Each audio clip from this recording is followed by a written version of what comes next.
Ya, vamos a ver qué sale de este experimento.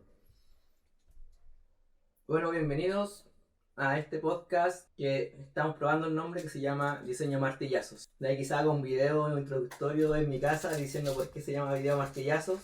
Pero ahí Felipe está, y si no estáis viendo, por ahí va en esa agencia cuando estamos en la universidad. Estamos con Pablo Balso. Pablo Balso de partida fue mi profesor de fotografía por el 2007-2008, ¿no? 2008. Y de ahí dañó una trayectoria bastante amplia respecto a procesos creativos. ¿Cómo ha sido tu proceso creativo, Pablo, desde el 2008 que nos conocimos? Sin hablar de universidad, sino que No, claro. como por pega. Yo creo fehacientemente en una forma de hacer las cosas, que es la que he probado y es la que intento también transmitir y enseñar, que tiene que ver con la constancia, el rigor y lo metódico. Ya. Sea en tu trabajo, en el proceso creativo o que sea redundante para la creación de algo, pero yo creo en eso, en sistematizar y en trabajar constantemente y seguido en un mismo proyecto para lograr los objetivos. Siento que todos tenemos buenas ideas, y hay mucha gente que tiene ideas muy buenas, pero no las logra concretar. Y yo creo que ahí es donde el proceso creativo es clave para poder concretar esas ideas. Una idea, si no está hecha, no es una idea. O está en tu cabeza, ¿verdad? Yo creo que esa idea en la cabeza, al aterrizarla, falla bastante. Me incluyo, todavía estoy haciendo el libro de fotografías de breakdance. Que más idea es también hacer un trabajo metodológico. De repente falta una última etapa que hacer como ya la bajada, porque en esta etapa que decía ahí del trabajo, del rigor, hasta llevarla a cabo, eso te ha funcionado en tus últimos proyectos, de estar constantemente haciendo piezas gráficas, ¿cierto? De estar... Mira, me ha funcionado siempre. Yo lo traduzco como estas anteojeras que usan los caballos. Sí. Las anteojeras de cuero que están a los lados. Estas son unas anteojeras para no mirar más ideas. Nos ocurre a todos que tenemos una idea. Te tiene que ocurrir a ti, ¿verdad? Me ocurre a mí. Tenemos una idea y empezamos a ir por esa idea. Lo tomo como que hay que utilizar anteojeras de caballo. Esas anteojeras que usan los caballos para ponerse a los lados y de esa forma no mirar hacia los lados y solamente mirar hacia adelante. Y estas son unas anteojeras anti-ideas. Ya está curioso ese concepto de... Anteojera anti-idea. Tú tenés que tener una idea y en el momento en que tienes una idea te tienes que poner las anteojeras y tienes que ir por esa idea. Normalmente las ideas funcionan en que uno entra en una idea y eso te estimula, ¿verdad? Uno se siente entusiasmado y tiene ganas de concretar esa idea, y en el momento en que empieza a ejecutar la idea y empieza a trabajar en esa idea, aparece otra. El mirar para el lado. Claro, aparece otra idea y esa otra idea parece mejor que la que estás ejecutando. Y tú dices, oh, pero esta idea es mejor en realidad, y la mayoría de las personas cambia la idea y entra en la otra idea. Y cuando entra en la otra idea, lo bonito es que eso te vuelve a alimentar y se te ocurre otra idea. Y así estás sucesivamente en un loop de ocurrencias de ideas y ninguna la logras concretar. Entonces yo cuando tengo una idea, anoto mis ideas en una libretita y me pongo la anteojera y voy por esa idea hasta terminarla. Y en el momento en que se me van ocurriendo estas ideas, porque voy con mi anteojera a caballo y de repente me llega viento y me hace así y veo la idea para el lado, ahí pesco mi libreta, la anoto y me acomodo la anteojera y sigo por la idea. Yo creo que vale más lograr tener proyectos terminados que tener montones de ideas buenas. No, ahí comparto totalmente con este camino o esta metodología de sacar proyectos, porque a mí me ha pasado también bastante cuando uno está en el colegio, no, en la universidad me pasaba que ponían encargo y te decían, llega con 50 bocetos de un concepto gráfico. Entonces, cuando ya el hecho de decir, llega con solo 50 bocetos gráficos, empiezan a salir como estas ojeras que decís tú. Y empiezas a agotar, de los 50 te quedas con 10, de los 10 te quedo con 1, con 5, con 3, y con 3 hacemos la vinculación y ya sale la idea final. Oye, Pablo, hay una pregunta respecto al... Mira, antes de que me pase otra pregunta, con lo que tú acabas de decir me acordé de algo. Buscando en internet formas o metodologías del desarrollo del pensamiento creativo. Llevo harto tiempo en eso, en armar una metodología que potencia el pensamiento creativo. Encontré un profesor que en 1992 en la universidad, si mal no recuerdo, es de Yale. ¿Ya? Él tenía un curso lectivo que lo podía inscribir cualquier persona, y tenía solamente un requisito de aprobación ese curso. Yo esto lo encontré en internet buscando formas y bueno, lo apliqué. Ese curso, tú te inscribías con un proyecto y tenías que desarrollar el proyecto durante la duración del curso. Hasta ahí es un curso tal vez normal de metodologías de proyecto, no sé, ¿verdad? Pero este curso y este proyecto tenía una particularidad en que tenía que ser desarrollado durante 100 días consecutivos. Y tu proyecto tenía que fragmentarse en uno al día. Una X variable al día. Yo en ese sentido ahí hice uno de esos proyectos para probarlo. De hecho, lo tengo por aquí. En una de estas libretas. Yo uso estas libretas como... Y ahí vamos a reflexionar. Ese fue tu primer proyecto que fue... No sé si el proyecto, pero no sé si el primero, pero este es uno de los proyectos en el que me hago consciente de que esto es una forma... Una metodología. Claro, una metodología y una forma de sistematizar el trabajo y de ir potenciando las ideas en función de un mismo tema. Entonces, este profesor, bueno, tú te inscribías el proyecto durante 100 días, uno al día, y después de los 100 días terminabas el proyecto y aprobabas el curso. Cualquier proyecto. Después de muchos años, sus alumnos subieron estas cosas a las redes sociales. O sea, en el 92 ni siquiera existían las redes sociales. No había Zoom. No había Zoom, ni Facebook, ni nada. Y crearon esto que se llama The 100 Day Project, el proyecto de 100 días. Y tiene una fecha en internet que calzaba con el inicio del curso de este profesor. Y la gente pone el hashtag del 100 días de un proyecto y sube sus proyectos, que es cualquier cosa, lo que tú quieras. No están de hecho ni siquiera acotados a una disciplina. La gran mayoría son visuales, pero podría ser cualquier cosa. Entonces, la música, cualquier cosa. Cocina. Escritura, 100 poemas. ¿Verdad? Entonces, en mi caso yo decidí hacer 100 imágenes en torno a la intervención de naipes. Y la libreta tiene uno al día, esto es un día 2, donde tiene 100 imágenes interviniendo naipes. Ese fue el requisito o la cláusula que yo le puse, ¿verdad?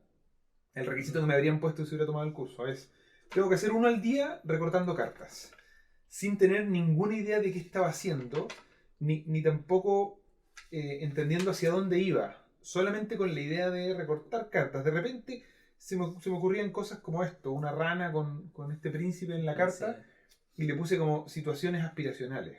O sea, lo titulé, ahí tuve una nueva variable. Pensando un poco en esta fantasía de los cuentos de hadas, de que los príncipes, las ranas se transforman en príncipes. Y hacer una bajada también, un anclaje, porque cuando le pones un texto, le da mucho más contexto, por decir lo mismo, entonces le hace mucho más claro el mensaje a que sea más arbitrario. Es que sí, o sea, exactamente lo que dices tú, ponerle un título le da un sentido comunicacional y deja de estar en el campo de la experimentación. Porque experimentando podemos recortar y pegar cartas sin ningún sentido. Al titularlo, claro, empiezan a tener un sentido. Un foco, claro. Entonces, bueno, yo recorté y pegué cartas ahí por montones. Algunas más entretenidas que otras. Por aquí tengo ¿Repetiste alguna carta? ¿O son todas las cartas dentro de una baraja, son todas distintas? No, la verdad es que ni siquiera me preocupé de eso, sino que pesqué cartas nomás. Ya. O sea, de hecho, yo aquí te diría que empieza a imperar el cómo se te ocurren, o sea, cómo haces para tener ideas interviniendo en naipes, porque el material es el mismo todos los días. Hacer algo todos los días es horrible, ¿verdad? Por mucho que esto pueda ser algo que nos guste mucho, estar todos los días replicando esto es muy tedioso. Claro. Pero el estar en torno a un mismo material, yo intuía, no te puedo decir que lo tenía claro, pero intuía que los naipes, en sus características morfológicas y como su forma material y su uso, había muchas posibilidades connotativas, ¿verdad? El naipe tiene que ver con la suerte, con el azar, con el juego, con la magia, con otras cosas, con las apuestas, claro, y también con lo que el naipe en sí mismo representa, ¿verdad? Que es esta realeza ficticia dada por determinadas pintas o palos, según como lo quieras llamar, que podrían ser las casas de las realezas. Claro, los plebeyos. ¿Verdad? Entonces yo intuía, como que sentía que esto, pero no me había sentado a analizarlo realmente, y decidí empezar a recortar cartas todos los días. Y ahí, en el fondo, estaba ejecutando el curso de este profesor, como dices tú, el sistematizar, y con esto hay una hipótesis que yo tenía en ese sentido de que mantener una misma constante, que en este caso es el material, iba a terminar dando unos resultados inesperados, ¿verdad? Y creativos en ese sentido.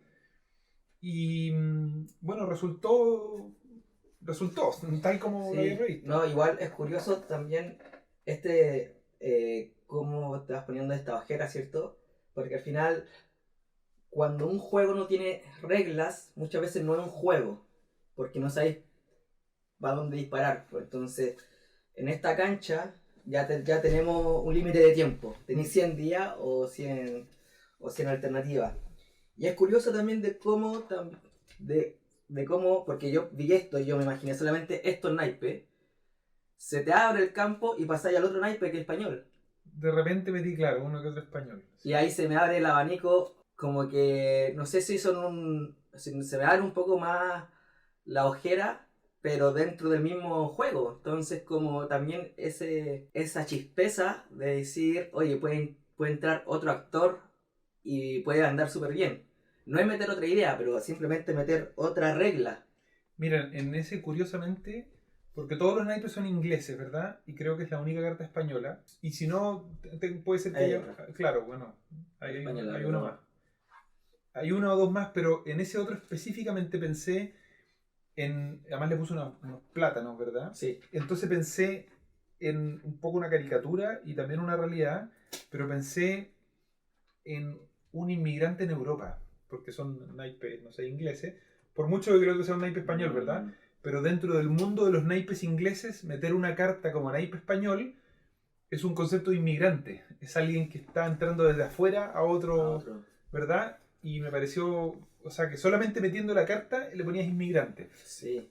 No, y aparte que al ser carta también entra perfecto con estos tipos de reglas. Voy a hacer solamente carta. Mira, eso que dices yo creo que es muy certero y que se aplica a la creatividad, lo que dices de los juegos. Un juego sin reglas no es un juego.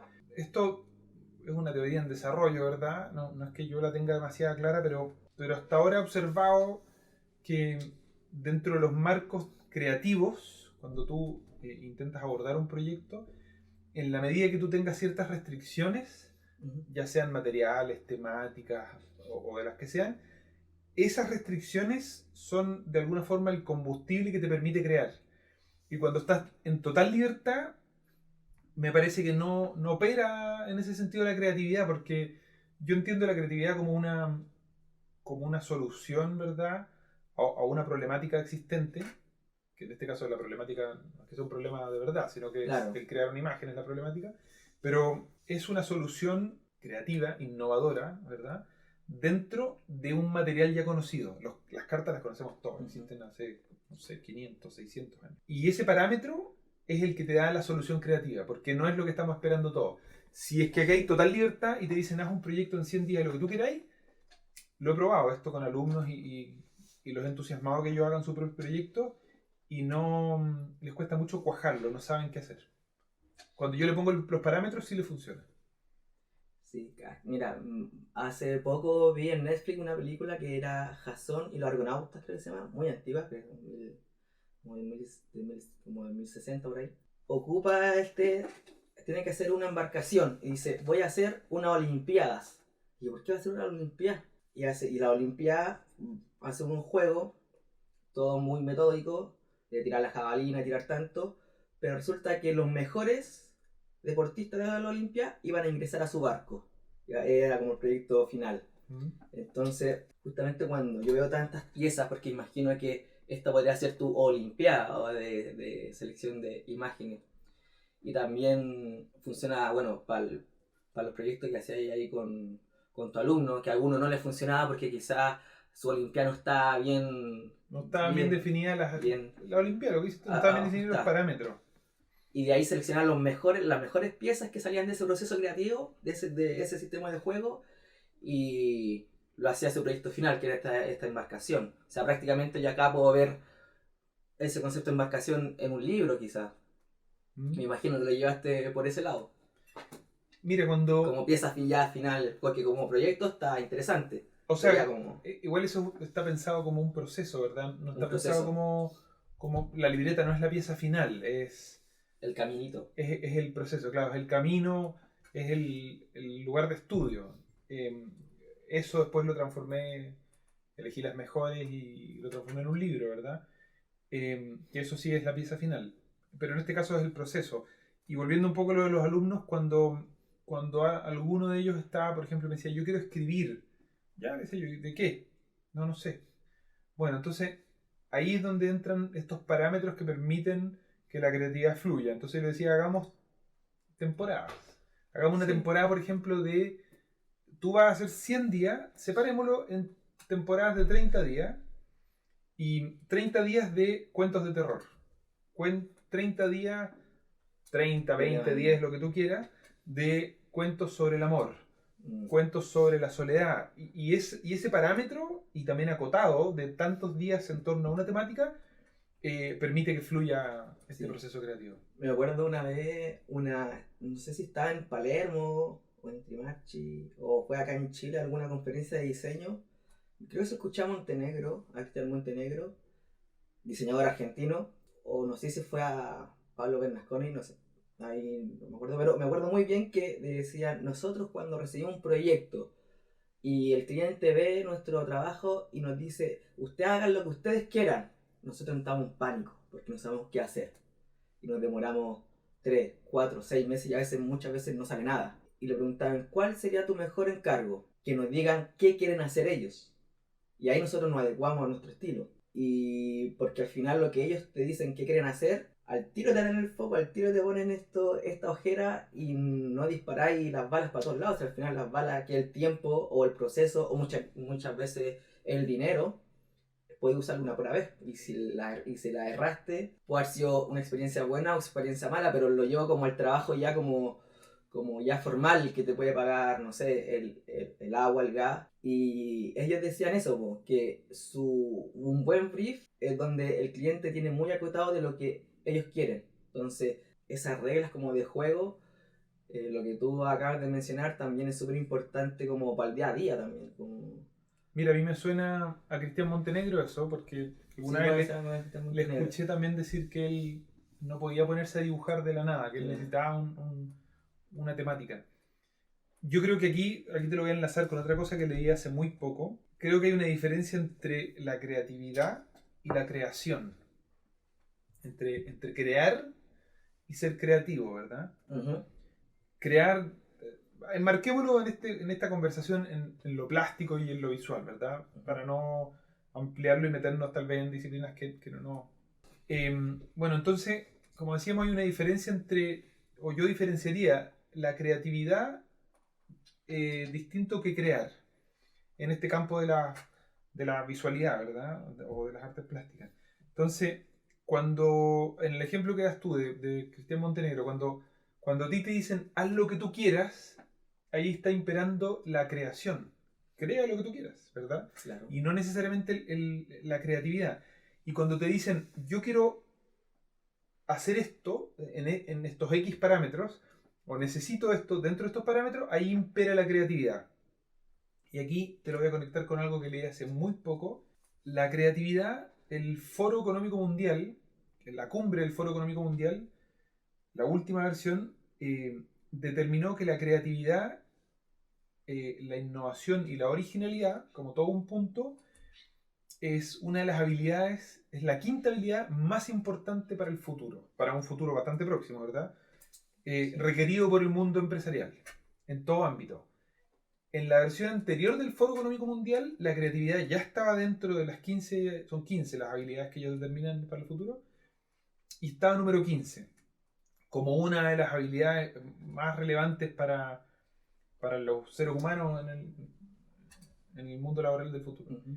De una versión del Foro Económico Mundial a la otra, pasó del puesto número 15 al número 5. O sea, la creatividad, siendo una condición inherente al ser humano, ¿verdad? Porque todos somos de alguna forma creativos, Algunos quieren negarlo o lo van negando producto de su formación o sus vivencias y otros no. Pero claramente que eso que es inherente. eh, Además de ser inherente, pasa a ser una de las habilidades deseadas del futuro. Bueno, entonces, desde esa perspectiva, o sea, de lo que dice el Foro Económico Mundial, que la creatividad es uno de los valores o una de las habilidades más importantes para el futuro, se enmarca muy bien con lo que decía Montenegro en su charla, de que entra en pánico cuando le dicen haz lo que quieras, porque ahí no está operando la creatividad, que es Claro. su especialidad en este caso, ¿verdad? Mm. Está operando la creación solamente. Oye, cuando hablaba del tema de que unas personas no se creen creativas y otras sí se creen creativas, porque al final toda la persona nace creando o creando su entorno. Uno ya cuando nace, yo creo que la persona nace negociando y nace creando. ¿Ya? Negociando porque nace y quiere comer, por ejemplo, o quiere respirar, entonces oye, o empieza a pedir cosas, pero también empieza creando su mundo dentro también de estos típicos parámetros. Ahí yo no sé si hay regla o quizás lo que voy a hablar va a ser una estupidez, pero, pero cuando una persona nace, también ya nace dentro de ciertas reglas que empieza a crear su mundo, que de partida no hay nada establecido, pero ya empieza a poner cierto tipo de márgenes, de implementar color, de implementar sombra, de implementar luces, de, de, de un proceso creativo de su entorno que está muy ligado a lo interpretativo. No ¿Mm? sé si me sigue. ¿Sí? ¿Sí? Entonces, ¿tú estás de acuerdo que toda persona es creativa? Mira, O se la paga quizás ese tipo de... O no se es, lo pueda potenciar o la puede... no es que yo lo tenga muy claro porque estoy estudiándolo en profundidad hace poco tiempo, ¿verdad? No es algo que haya estudiado durante mucho tiempo todavía. No tengo tan claro por qué la creatividad pueda eh, truncarse o cortarse o, llevándolo a una metáfora, atrofiarse, si pensáramos que puede ser un músculo. Pero sí escucho muchísima gente que dice que no es creativa, que no se le Mm. ocurren muchas cosas, sobre todo gente formada tal vez en disciplinas como más matemáticas, ¿verdad? En las ingenierías o más formadas en los negocios, tienden a pensar de que no son creativas. Por lo menos lo escucho yo, no sé si a lo mejor Claro. estoy generalizando, pero hoy día en la mañana, de hecho, lo escuché a una persona. No sé si por esa formación, por el pensamiento lógico que requiere esas disciplinas, ¿verdad? Eh, yo sí creo que la creatividad es una característica inherente al ser humano, que todos la poseemos, porque tiene que ver con esto que dices tú, de que nacemos bajo ciertos parámetros y dentro de esos parámetros vamos generando soluciones no convencionales a diferentes problemáticas que se nos van presentando. Acotándolo tal vez a nuestro campo de acción, que tiene que ver con la visualidad, ¿por qué hay unas personas que parecen más creativas que otras o no? Es un poco lo que a mí me interesa también Claro. como, como visualizar, que tampoco lo tengo tan claro, pero tiene que ver con un cierto método en el trabajo, con una cierta forma Sí. y con lo que entendemos por creatividad. Ya, ahí quería hacerte otro link de ese método o de entender el tema de creatividad. Yo no sé si este es el hermano de la creatividad o el sinónimo o el apellido que vendría a ser el diseño. Porque dentro de la creatividad de todas estas reglas, eso vendría a ser el diseño de quizás la vinculación, porque yo también he estado investigando el tema del concepto de diseño. Entonces, por ejemplo, uno nace ya con una vida diseñada, con esta estructura, o la va diseñando uno mismo respecto a su creatividad. Entonces, la palabra diseño como... Porque al final el proceso que tú hiciste fue un diseño también diseñado por Tú, alguien. tú dices cómo se conjuga ¿Cómo se puede creatividad y conjugar? diseño en ese sentido. Claro, o qué estuvo antes, está el diseño, la creatividad, Mira, o es lo mismo, yo aquí me hago una, antes diferente. de entrar tal vez a profundizar eso, yo me hago una pregunta. Si Eso. es que estudiar una disciplina como el diseño, las artes plásticas o artes visuales, la publicidad, el cine, la comunicación audiovisual, disciplinas que desde una perspectiva social entendemos que son creativas, si es que estudiar una de esas disciplinas nos transforma en una persona creativa. Estudiar diseño, publicidad, arte o cualquiera de las otras, ¿te hace ser creativo? Yo creo que no. Yo creo que estudiar esas disciplinas no te hace ser más creativo. Pero te enseña procesos para cultivar la creatividad. Sí, tienen varias herramientas y metodologías que están más o menos estudiadas y estandarizadas que potencian la creatividad, pero yo creo que no te hace más creativo, a pesar de que, con lo que dices tú, el diseño nace, ¿verdad? Desde la necesidad de que tú comías con la mano en un plato y diseñas esta herramienta que se llama tenedor o cuchara para comer, ¿verdad? Entonces hay una solución a una problemática existente desde esa perspectiva. Pero en este momento esas disciplinas yo creo que están muy acotadas a necesidades de mercado. Crear páginas web, hacer avisos comerciales, spots publicitarios, identidades corporativas, cualquiera de los trabajos típicos de esas disciplinas, y esos trabajos ya tienen una cierta forma de resolverse y creo que ahí no es la creatividad lo que está imperando. Pueden haber muchas de esas soluciones que son muy creativas, sí, pero yo creo que ahí en ese sentido la formación de estas disciplinas ha dejado de lado la creatividad. Claro, esa como innovación dentro de sus mismas reglas, ¿cierto?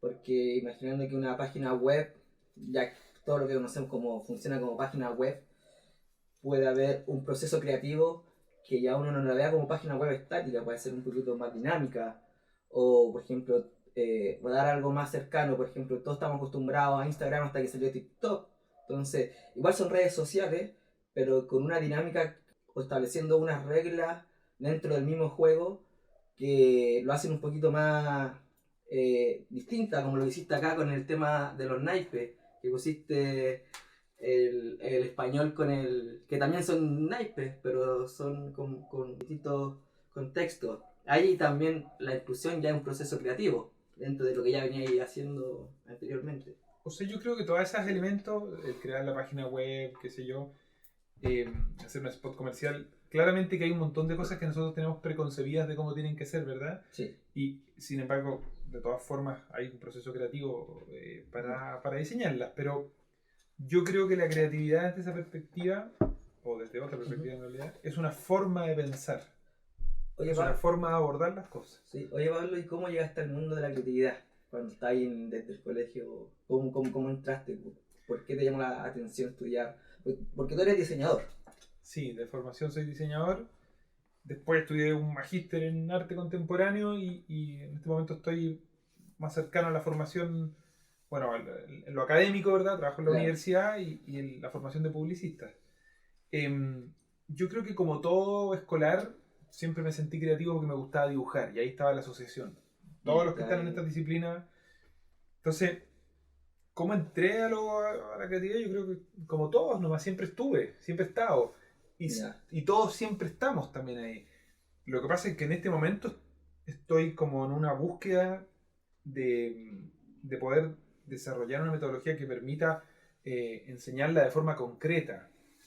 El cómo volverse más creativo. Y ahí es donde estas libretas, son todas distintas, van sistematizando una forma de trabajo en función de conseguir un objetivo específico, pero con ciertas restricciones para ver cómo va operando la creatividad en ese sentido.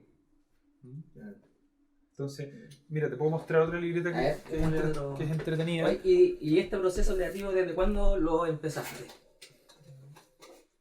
Miren, la verdad es que desde hace muchos años que trabajo en libretas, la más antigua no está aquí, de una época...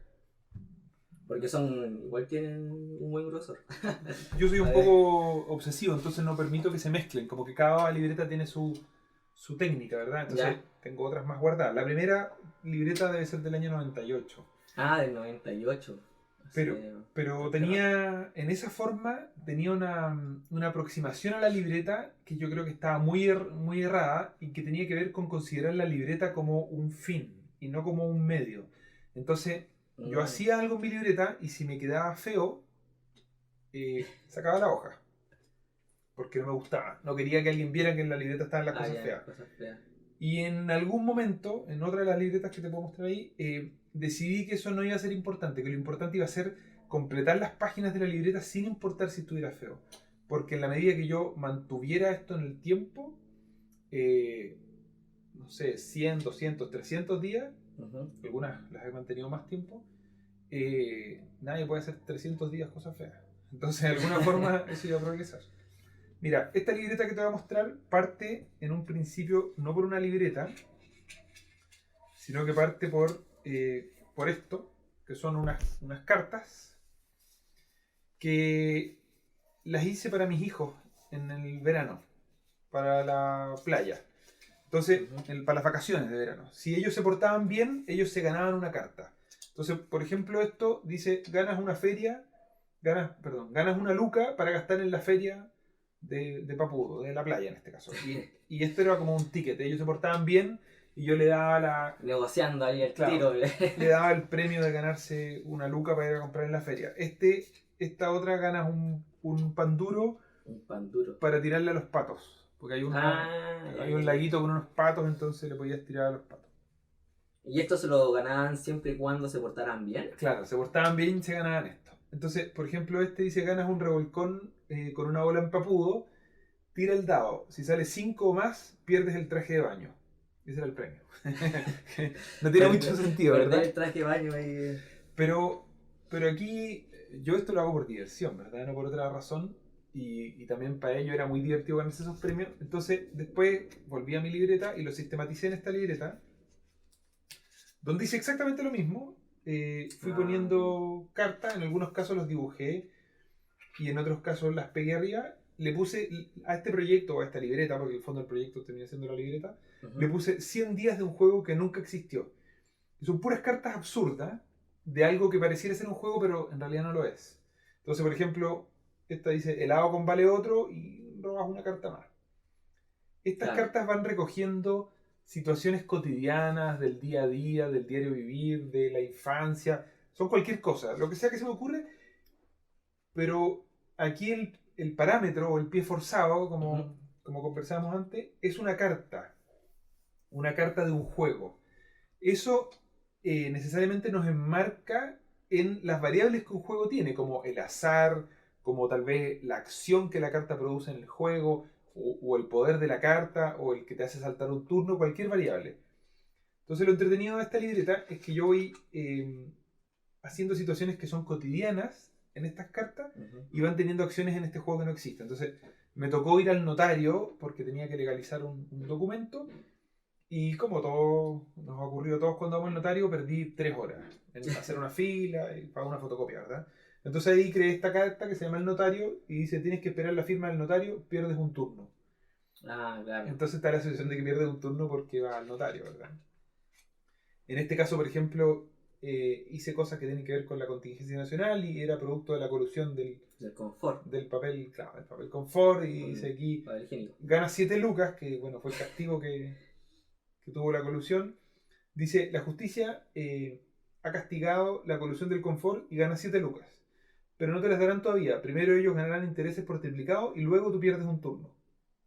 Y ahí te llegan las 7 lucas. Entonces era un poco un absurdo porque en realidad no ganas nada. Bueno, cada carta es así y tiene cosas que tienen que ver con sucesos políticos, sociales, algunos son personales, propios de la infancia, propios de diferentes situaciones, ¿verdad? Son un montón de cartas ridículas. O sea, que ridículas no tiene tanto ridículo porque al final es nuestro día a día. Y o sea, bueno. Mira, por ejemplo, esta nuestro día a día puede ser muy ridículo en verdad. Así que esta la hice en torno a la pandemia, entonces esta carta se llama El ejército de los 12 monos. Si hay un virus letal y los animales se toman las ciudades, juega el ejército de los 12 monos. Retrocede 3 turnos y haz las cosas bien. Tiene que ver con esta película Los 12 monos, ¿verdad? De Terry Gilliam. Y esto se me ocurrió a propósito cuando salió en las noticias que en el mundo empezaban a aparecer los animales en las ciudades porque no estaban. Entonces, bueno, es un poco una forma de canalizar las sensaciones y sentimientos del momento, bajo el parámetro también nuevamente de acotar ciertos proyectos, de acotar ciertos márgenes para poder crear. Y eso también después se transformó en algo real. Después sí hice con 2 colegas más un juego que no tiene que ver con esas cartas específicamente, sino que es un juego, pero claramente que ese proceso creativo Sí. me permitió de alguna forma canalizarlo y terminar concretando en No, y otra ahí cosa. también jugáis con la creatividad del que va a jugar, del jugador. Y decir, ok, quiero que piense que haga tal acción, o que esta carta se la pueda guardar, y él piense en su proceso de jugador tal, tal acción en 2 turnos. Entonces también jugáis con la creatividad De quien lo lee en este de caso. del usuario, ¿no? O Del jugador, sí. claro, Sí, o sea, es que además jugador. que la estructura de darle como forma de juego es muy entretenida porque existe un paralelo entre la estructura narrativa de un juego y las acciones del juego, ¿verdad? Entonces se siente muy coherente a veces cuando hay algo que tú haces en el juego que tiene relación con la realidad, como por ejemplo ir al notario y perder un turno.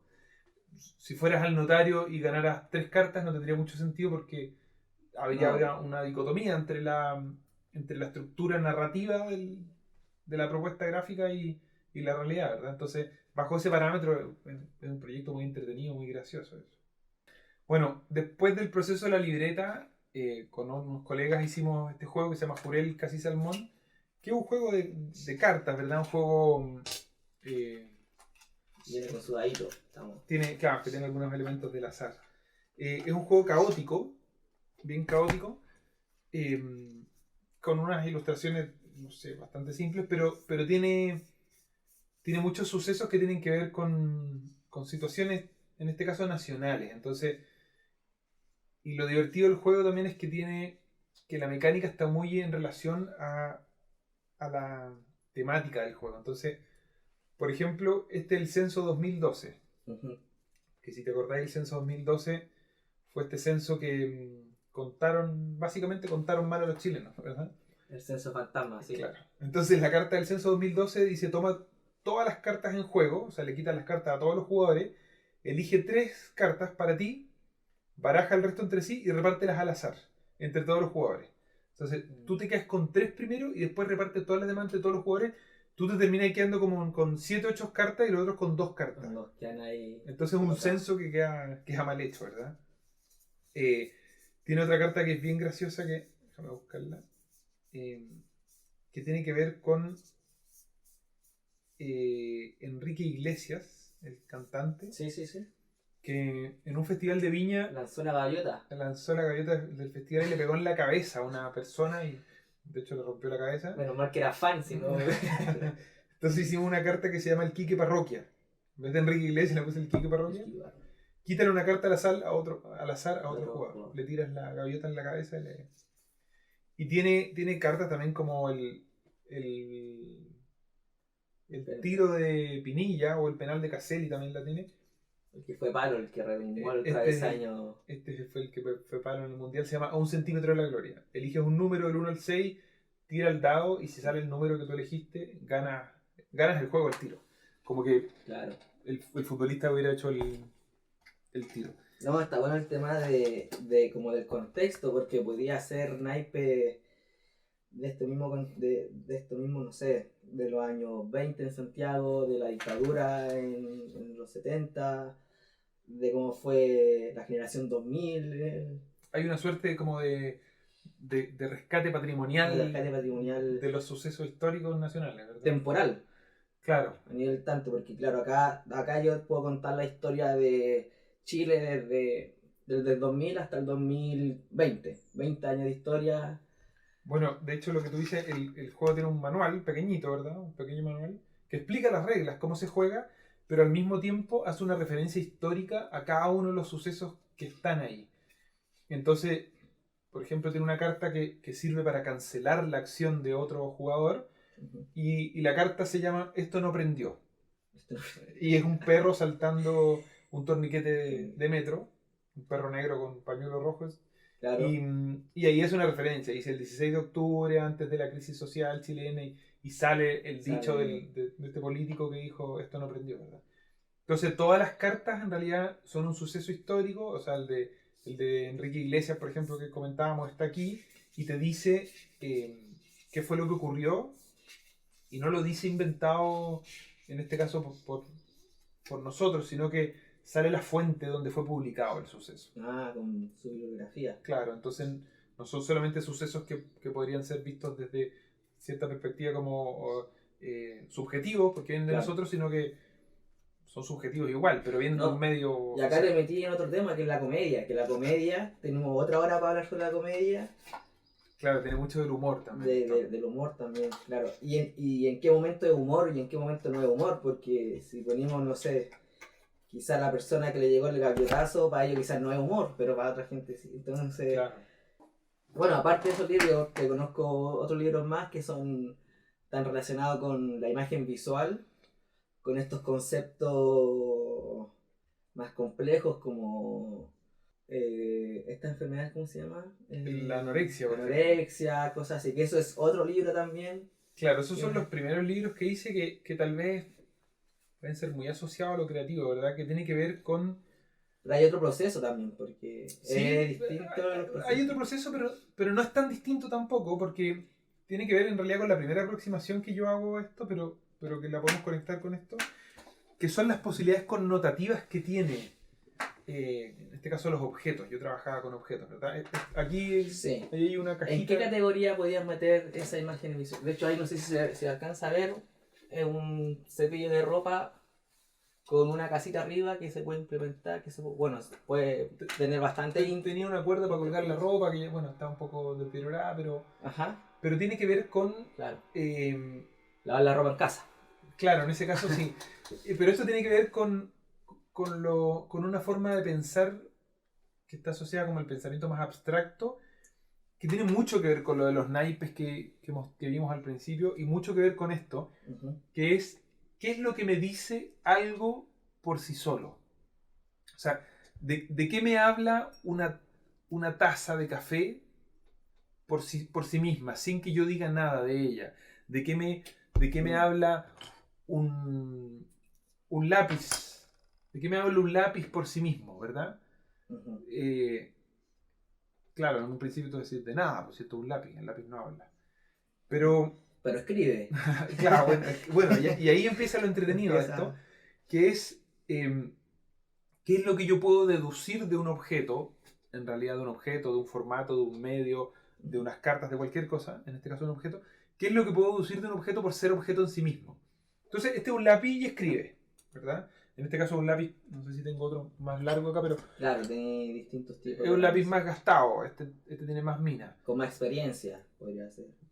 Claro, entonces por ejemplo, aquí podemos decir que esto tiene que ver tal vez con la vida, porque a medida que tú vas gastando el lápiz y vas escribiendo, tal como vas viviendo, vas envejeciendo, en este caso el lápiz se va extinguiendo, ¿verdad? No, y también a nivel formal, porque una persona adulta, a medida que va envejeciendo, se va poniendo también más bajita.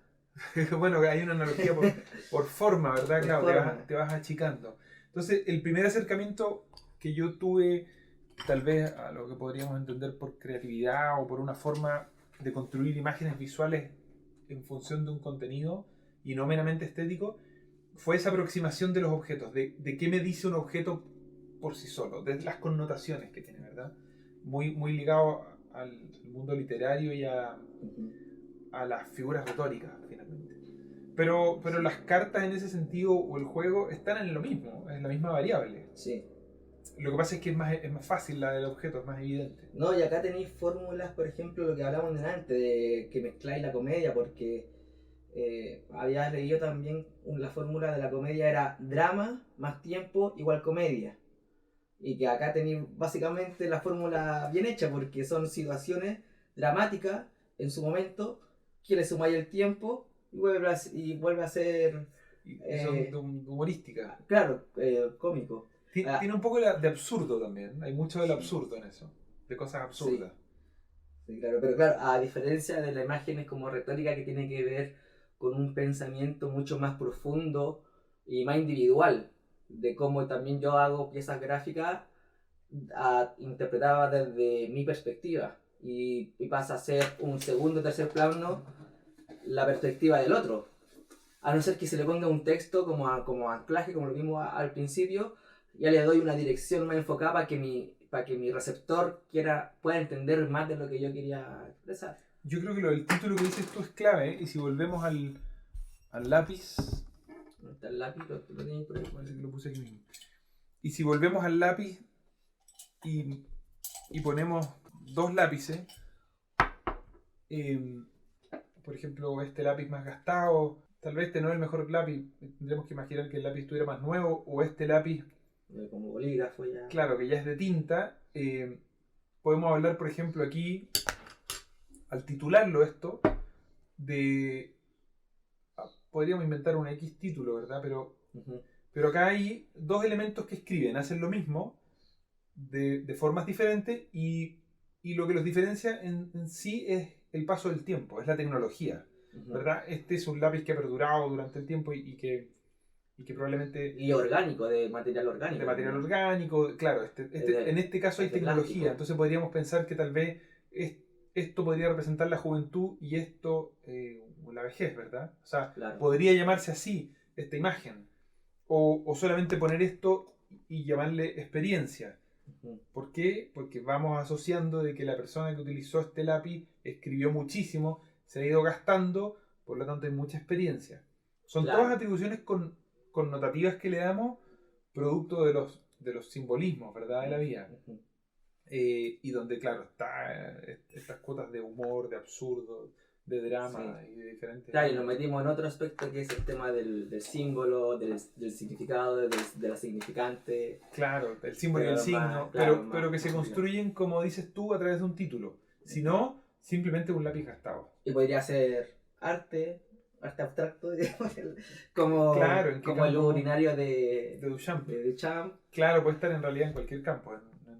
Pero es la construcción de imagen y lenguaje lo que le da el sentido y el significado, ¿verdad? Así que, nada, pues, eso, Pablo.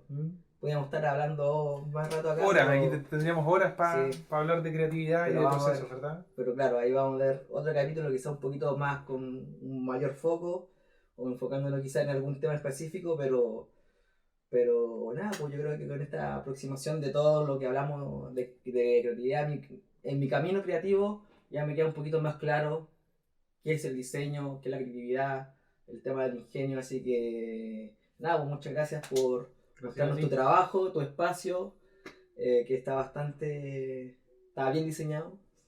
Ordenado por color. Está ordenado por color, por Pantone. Muy propio de un obsesivo.